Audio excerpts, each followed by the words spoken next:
Ya, selain Cina, nggak ada lagi ya? Ini hadir ya?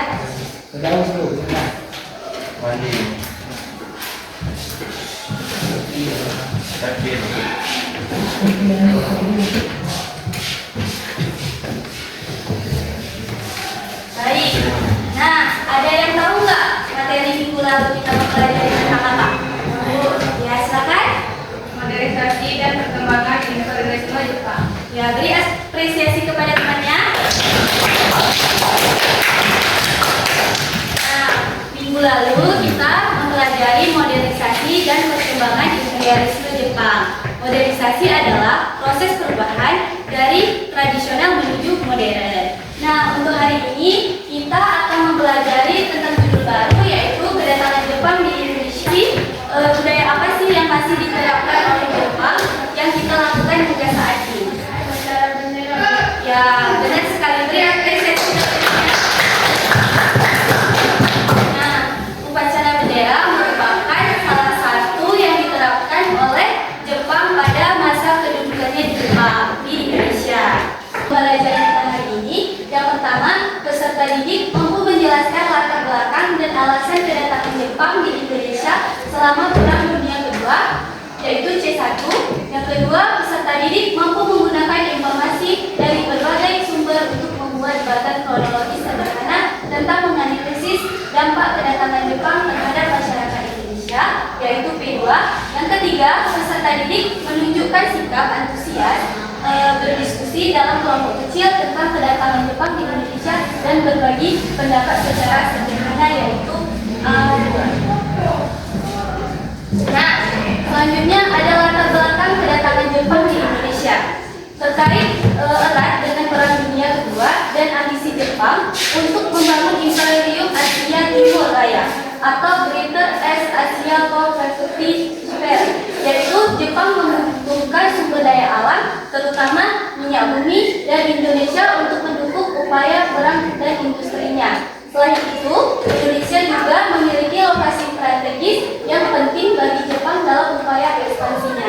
Jadi, latar belakang Jepang ini dimulai dengan yaitu Jepang membutuhkan sumber daya alam, yaitu Indonesia kan merupakan negara yang memiliki sumber daya alam yang banyak, seperti minyak bumi, terus ada apa tadi? Rempah-rempah juga ya, ada banyak juga.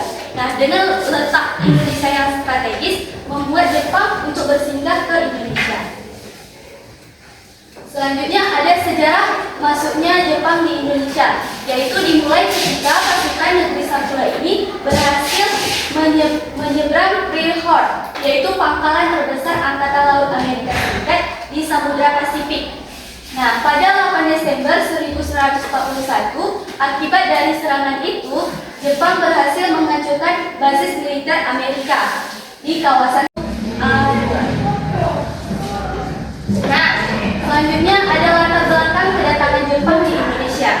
Terkait erat dengan Perang Dunia Kedua dan ambisi Jepang untuk membangun Imperium Asia Timur Raya atau Greater East Asia Co-Operative Sphere, yaitu Jepang membutuhkan sumber daya alam, terutama minyak bumi, dan Indonesia untuk mendukung upaya perang dan industrinya. Selain itu, Indonesia juga memiliki lokasi strategis yang penting bagi Jepang dalam upaya ekspansinya. Jadi, latar belakang Jepang ini dimulai dengan yaitu Jepang membutuhkan sumber daya alam, yaitu Indonesia kan merupakan negara yang memiliki sumber daya alam yang banyak, seperti minyak bumi, terus ada apa tadi? Rempah-rempah juga ya, ada banyak juga. Nah, dengan letak Indonesia yang strategis membuat Jepang untuk bersinggah ke Indonesia. Selanjutnya ada sejarah masuknya Jepang di Indonesia, yaitu dimulai ketika pasukan negeri Sakura ini berhasil menyeberang Pearl Harbor, yaitu pangkalan terbesar Angkatan Laut Amerika Serikat di Samudra Pasifik. Nah, pada 8 Desember 1141, akibat dari serangan itu, Jepang berhasil menghancurkan basis militer Amerika di kawasan tersebut, termasuk Filipina. Setelah itu, Jepang memperluas basis militernya ke arah selatan, yaitu Indonesia. Nah, Adapun tujuan Jepang ke Indonesia ini untuk mendapatkan cadangan logistik dan bahan industri seperti industri perang seperti minyak bumi, timah, dan aluminium. Dan Jepang juga masuk ke Indonesia pada tanggal 11 Januari 1942 dengan mendarat di Tarakan, Kalimantan Timur. Ketika Jepang langsung menduduki kota tersebut seperti kota Pontianak, Samarinda, dan satu lagi Banjarmasin. Nah, adapun kronologi awal masuknya Jepang ke Indonesia ini, yang pertama itu pada 8 Desember 1941, Jepang berhasil menyerang Pearl Harbor milik Angkatan Laut Amerika Serikat. Yang kedua, 11 Januari 1942, Jepang juga tiba di Tarakan, Kalimantan Timur dan mulai menguasai kota-kota di sekitarnya seperti yang dibilang tadi ada Samarinda, Pontianak, dan Banjarmasin. Dan yang ketiga, pada 4 Februari 1942 ini, Jepang turut menguasai kota-kota lain di luar Kalimantan seperti Ambon. Dan yang keempat adalah tanggal 28 Februari 1942, Jepang tiba di Pulau Jawa, tepatnya di Teluk Banten, Eretan Wetan atau Jawa Barat, dan Ragen, Jawa Tengah. Dan selanjutnya ada tanggal 8 Maret 1942, Belanda menyerah tanpa syarat ke Jepang dan mulai menguasai Indonesia. Nah, setelah mengetahui awal masuknya Jepang ke Indonesia, lantas bagaimana sikap sambutan rakyat Indonesia pada saat itu? Ada yang tahu?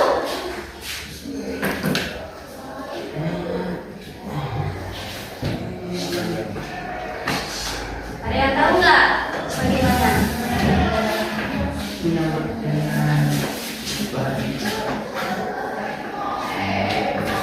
Sambutan rakyat Indonesia itu justru membawa rasa senang ya, karena seperti yang kita ketahui, negara Jepang ini kan merupakan negara Asia juga ya, dan Indonesia ini menganggap negara Asia ini kayak saudara gitu. Jadi Indonesia tuh senang kalau Jepang ini datang, dan juga Jepang ini membuat propaganda, yaitu dengan gerakan 3A. Apa itu gerakan 3A? Ada yang tahu nggak? Gerakan 3A itu yang pertama ada Jepang pemimpin Asia, Jepang pelindung Asia, Jepang saudara Asia. Iya, betul sekali. Nah, di sini juga Jepang juga mendirikan organisasi. Nah, seperti organisasi Putra, Jawa Hokakai, dan BPUPKI. Nah, Jepang ini sangat pandai ya dalam memanipulasi negara kita. Dia membuat organisasi-organisasi yang berhubungan dengan kemerdekaan, dan rakyat Indonesia kan pada masa itu sangat senang kan. Nah, maka saat itu dibuatnya organisasi Putra. Putra ini merupakan organisasi yang diterapkan oleh Jepang, yaitu seluruh masyarakat Indonesia disuruh untuk menjadi militer untuk perang dunia. Yang kedua ada Jawa Hokakai. Nah, Jawa Hokakai ini adalah orang-orang yang Jawa yang disuruh untuk mengikuti Jepang pada masa itu untuk mempersiapkan kemerdekaan Indonesia juga. Nah, ada juga BPUPKI. Ada yang tahu nggak apa itu kepanjangan dari BPUPKI? Badan Penyelidik Usaha Penyelenggaraan Kemerdekaan Indonesia. Nah, pada saat itu Jepang juga membentuk BPUPKI kan. Nah, itulah antusias Jepang. Nah, kalau kita lihat sekarang, Jepang itu menjajah kita berapa lama? 3 tahun. 3 tahun setengah ya. Tapi pedihnya itu lebih pedih Jepang menjajah Indonesia daripada Belanda. Ya. Karena apa? Yang pertama tadi, kenapa? Ya, karena adanya kerja paksa. Apa kerja paksa yang diadakan oleh Jepang? Yaitu Romus ya. Romusna yang diadakan oleh Jepang. Nah, dampak kedatangan Jepang ke Indonesia ini ada pun dampaknya ada di bidang sosial. Masa penjajahan Jepang sejatinya hanya 3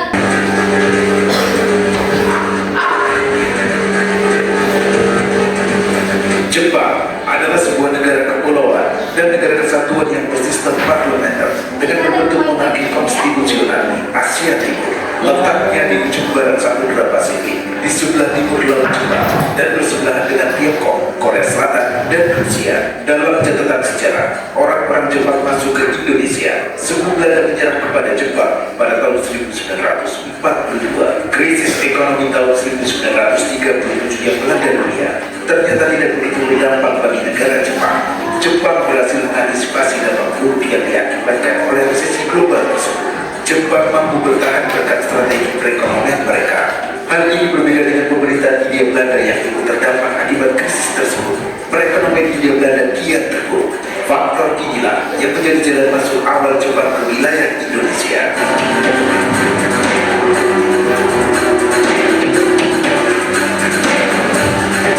Mengutip tulisan Al-Hidayat Parinduri yang dibuat pada laman Twitter.id tanggal 21 Februari tahun 2022 menjelaskan, pada tahun 1938 sampai dengan 1939, orang-orang Jepang masuk ke Indonesia untuk berinvestasi kepada pemerintah Hindia Belanda. Selain itu, Jepang juga menjadi salah satu negara utama tujuan ekspor komoditas dari Hindia Belanda yang diperoleh dari kekayaan alam Nusantara. Jepang pada waktu itu menjadi pesaing negara-negara Eropa dalam perebutan pasar ekonomi. Situasi demikian membuat mereka mampu masuk ke Indonesia pada tahun 1938 sampai dengan 1939 untuk berinvestasi kepada pemerintah Hindia Belanda. Pada tanggal 1 September 1939, Perang Dunia Kedua dimulai. Jepang dan Belanda berada di kubu yang saling berhadapan. Jepang di blok fasisme bersama Jerman dan Italia, sedangkan Belanda menjadi bagian dari sekutu yang dimotori Amerika Serikat dan Inggris. Situasi ini tentunya merugikan Jepang yang telah menanamkan investasi di Indonesia serta mengimpor berbagai komoditas hasil alam dari Hindia Belanda. Atas dasar itulah Jepang kemudian mengincar Indonesia untuk menguasai kekayaan alam Nusantara guna kebutuhan perang dan industri. Jepang berkeinginan untuk mendirikan persemakmuran Asia Timur Raya. Keinginan ini diwujudkan melalui serangan Jepang ke pangkalan militer Amerika Serikat di Pearl Harbor, Kepulauan Hawaii pada 7 Desember 1941. Penyerangan ini bertujuan untuk melumpuhkan kekuatan sekutu yang terdiri atas Amerika Serikat, Inggris, dan Belanda yang diperkirakan akan menjadikan jalan bagi ekspansi Jepang di Asia.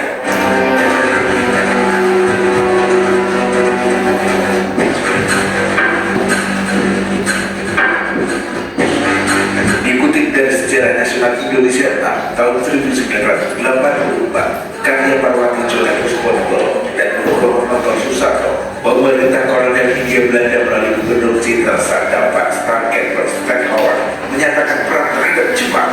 Jepang merespon tantangan tersebut dengan mengirimkan pasukannya ke wilayah Tarakan, Kalimantan Timur pada 11 Januari 1942. Keesokan harinya, wilayah Tarakan berhasil diduduki Jepang. Alasan Jepang pertama kali mendatangi Kalimantan dan bukan di Batavia dikarenakan pada saat itu salah satu kota di Indonesia yang memiliki kekayaan sumber daya alam, khususnya minyak dalam jumlah besar adalah Tarakan. Sebelum Jepang menguasai Indonesia pada tahun 1942, Belanda lebih dulu mengikuti tanah air sejak abad ke-17. Pada saat itu, Belanda telah menjadikan Tarakan sebagai kota penting karena memiliki 700 sumur minyak, bendungan minyak, dan lapangan udara. Itulah mengapa pendudukan Jepang pada awalnya dilakukan di daerah Tarakan, bukan di daerah Jawa, karena mereka memang membutuhkan kekayaan minyak bumi untuk memenuhi kebutuhan perang Pasifik. Setelah menguasai Tarakan, pendudukan Jepang segera beredar ke wilayah-wilayah Indonesia lainnya, termasuk Maluku di kawasan timur. Balikpapan dan Pontianak misalnya, masing-masing berhasil dikuasai Jepang tanggal 24 Januari dan 29 Januari 1942. Berikut berturut-turut pada tanggal 3 Februari dan 10 Februari 1942. Giliran Samarinda dan Banjarmasin yang direbut Jepang dari Belanda. Setelah menguasai Kalimantan dan Maluku, pasukan TNI melanjutkan ekspedisi ke wilayah Sumatera. Tanggal 14 Februari 1942, Jepang mengarahkan pasukan payung untuk menduduki Sumatera. 2 hari kemudian, tepatnya tanggal 16 Februari 1942, Palembang dan sekitarnya berhasil diduduki. Keberhasilan tersebut membuat Jepang semakin bertekad untuk menguasai wilayah Jawa. Jepang pun menduduki wilayah Teluk Banten di Jawa Barat dan Kragan di Jawa Tengah pada awal Maret 1942, dan Batavia yang menjadi pusat pemerintahan kolonial Hindia Belanda direbut pada 5 Maret 1942. Menyusul kemudian Bandung yang diambil alih 2 hari berserang.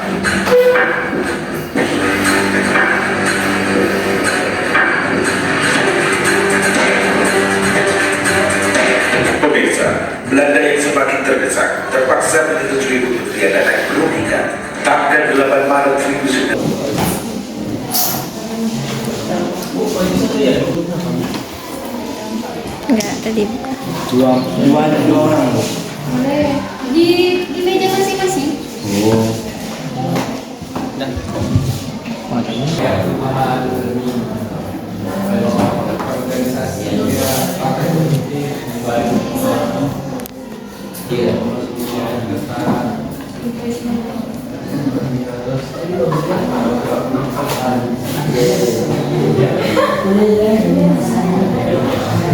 Udah siap?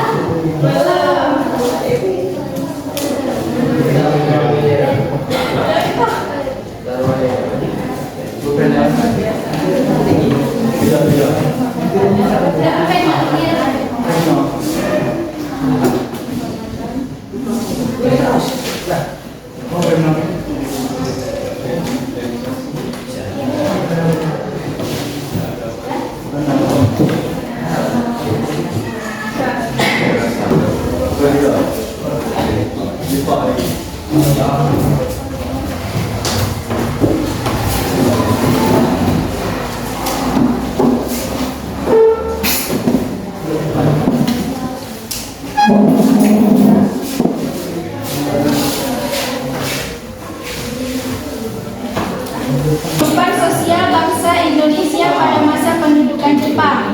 Yang pertama, tekanan dan kekerasan. Rakyat hidup dalam kekuatan karena pemerintahan Jepang sangat otoriter dan keras.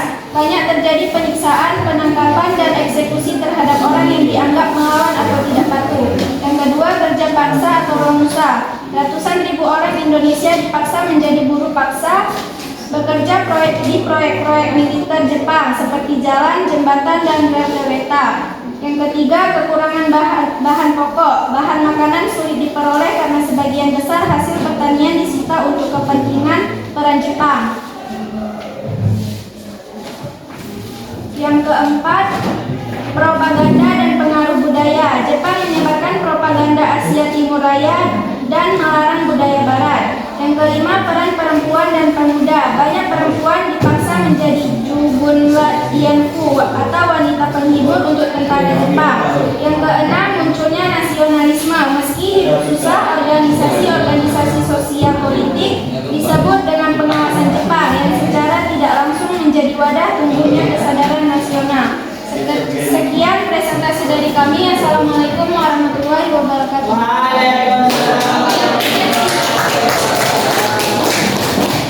Dari pemateri kelompok 5, apakah ada yang ingin bertanya mengenai materi kehidupan sosialnya? Ya, kita lanjut ke kelompok 2 ya. Silakan, siapa yang mau presentasikannya?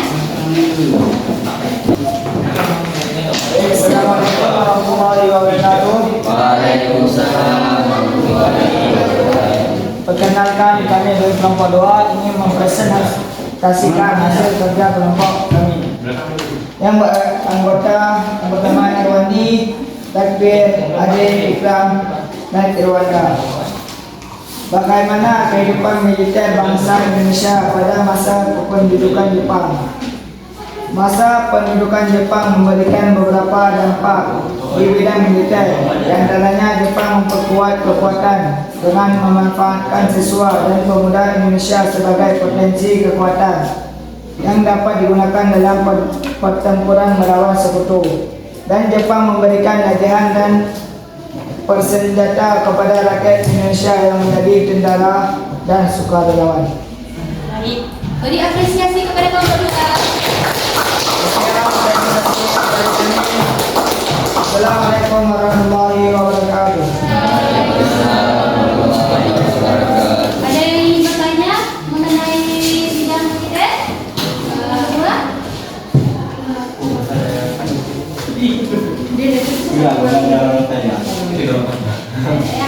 Baik, lanjut kita ke kelompok 1 ya. Silakan kelompok 1, siapa yang mau ingin mempresentasikannya? Assalamualaikum warahmatullahi wabarakatuh. Waalaikumsalam warahmatullahi wabarakatuh. Soal membahas kehidupan politik bangsa Indonesia pada penduduk Jepang.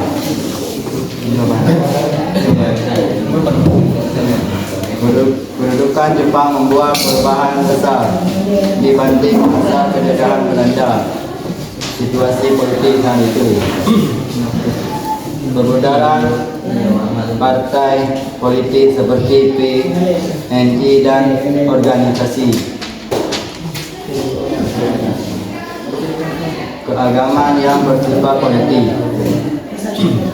Pengawasan ketat seperti aktivitas politik rakyat diawasi dengan ketat oleh Jepang dan membatasi kebebasan berpendapat dan berkumpul. Jepang juga membentuk organisasi massa seperti Pusat Tenaga Rakyat Jawa, POKAI, dan BPUPK. Assalamualaikum warahmatullahi wabarakatuh.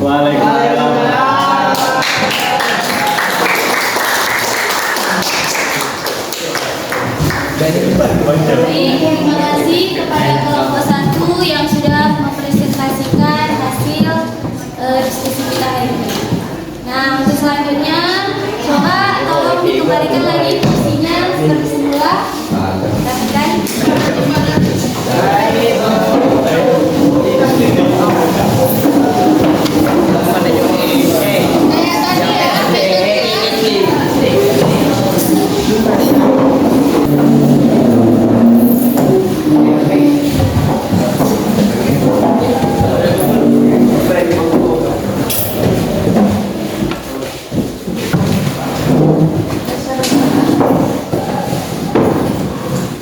selanjutnya kita akan melakukan evaluasi untuk hari ini. Apakah anak ibu bisa terserap materinya hari ini?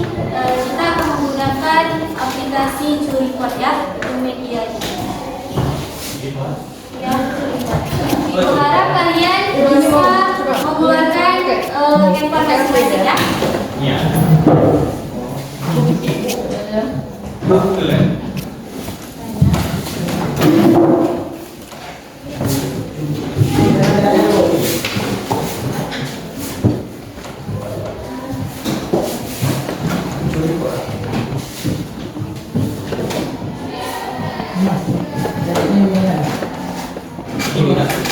Ya, masukin aja ya.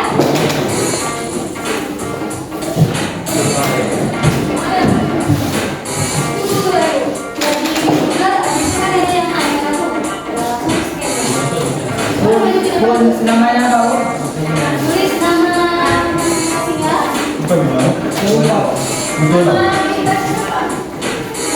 Kan kita di handphone masing-masing ada juga. Ini kok ada.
Belum mulai ya? Udah siap semuanya?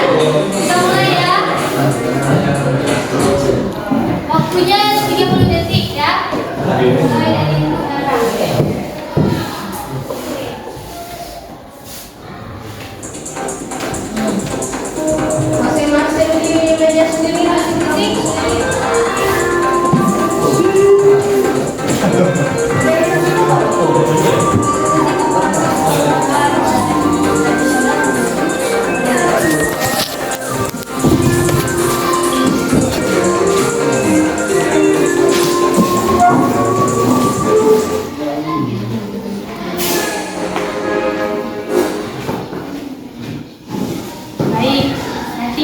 cek lagi ya ininya, jawabannya. Selanjutnya soal kedua.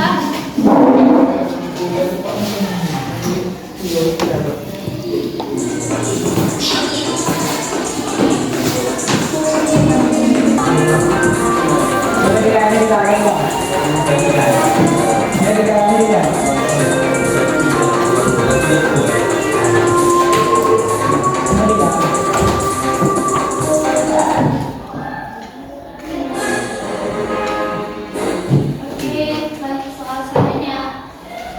Udah siap?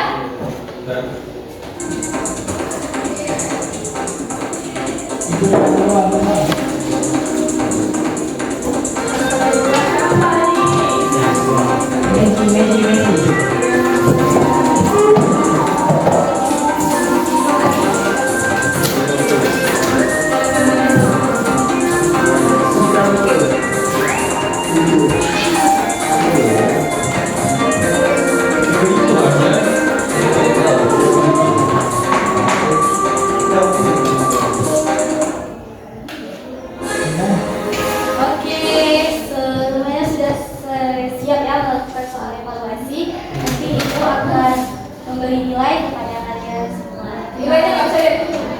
Nanti ibu lihat sendiri siapa aja yang betul. Nanti kalian lihatnya kayak mana? Kayak ada yang salah atau gitu kan?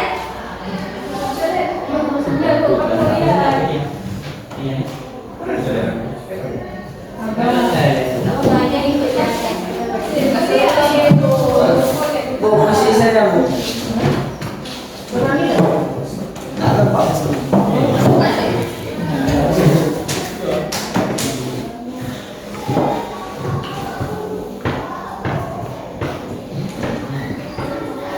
Yang paling banyak yang itu ya, yang direct yang paling banyak.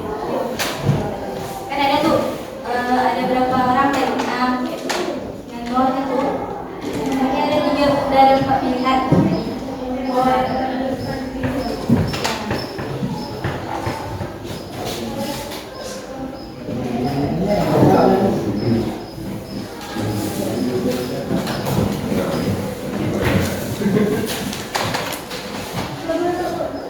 Ya.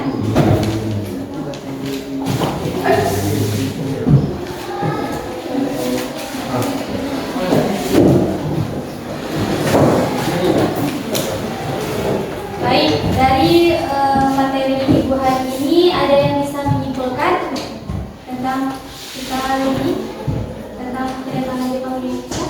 Tidak satu orang? Siapa yang bisa? Silakan. Maksudnya Jepang ke Indonesia meskipun hanya berlangsung selama 3,5 tahun memiliki dampak yang signifikasi dalam berbagai bidang termasuk politik, sosial, dan ekonomi. Secara umum, penduduk Jepang membawa perubahan drastis yang membentuk dasar bagi semangat nasionalisme Indonesia. Meskipun juga disertai dengan penderitaan dan eksploitasi yang besar bagi rakyat. Beri apresiasi kepada teman kita. Nah, kesimpulan dari materi kedatangan Jepang di Indonesia ini adalah resminya Jepang ke Indonesia ini selama 3,5 tahun membawa dampak yang signifikan dimulai dari bidang ekonomi, politik, sosial, dan budaya. Untuk materi selanjutnya kita akan membahas tentang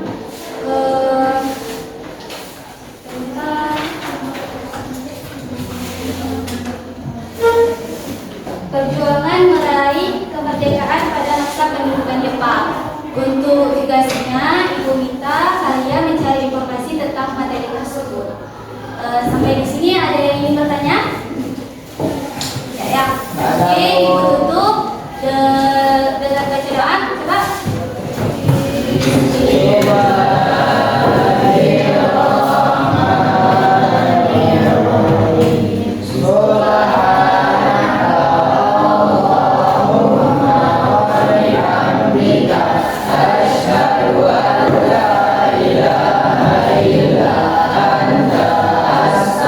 Astaghfirullah